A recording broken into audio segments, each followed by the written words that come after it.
ముఖ్యంగా ఇళ్ల కొనుగోళ్లలో హైదరాబాద్ లో ఎన్నడూ లేనంతగా అక్టోబర్ 2024లోనే రెసిడెన్షియల్ మార్కెట్ గణనీయమైన వృద్ధిని సాధించింది. నైట్ ఫ్రాంక్ ఇండియా నివేదిక ప్రకారం 3617 కోట్ల రూపాయల విలువైన గృహాల విక్రయాలతో సంవత్సరానికి 14% వృద్ధిని నమోదు చేసింది.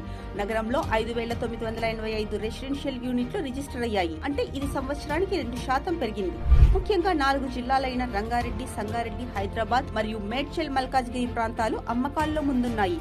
ముఖ్యంగా 1 కోటి రూపాయల కంటే ఎక్కువ ధర ఉన్న ఆస్తుల రిజిస్ట్రేషన్లలో ఏడాది ప్రాతిపదికన 36% పెరుగుదల కనిపించింది. ప్రధానంగా 2000 చదరపు అడుగుల కంటే ఎక్కువ ఉన్న ఆస్తులకు డిమాండ్ పెరిగింది. రిజిస్ట్రేషన్లు 12% పెరిగాయి. రంగారెడ్డిలో 43% ప్రాపర్టీ రిజిస్ట్రేషన్ కాగా మేడ్చల్ మల్కాజ్గిరిలో 41% రిజిస్ట్రేషన్ అయ్యాయి. లావాదేవీలు జరిపిన రెసిడెన్షియల్ ప్రాపర్టీల సగటు ధర సంవత్సరానికి 7% పెరిగింది.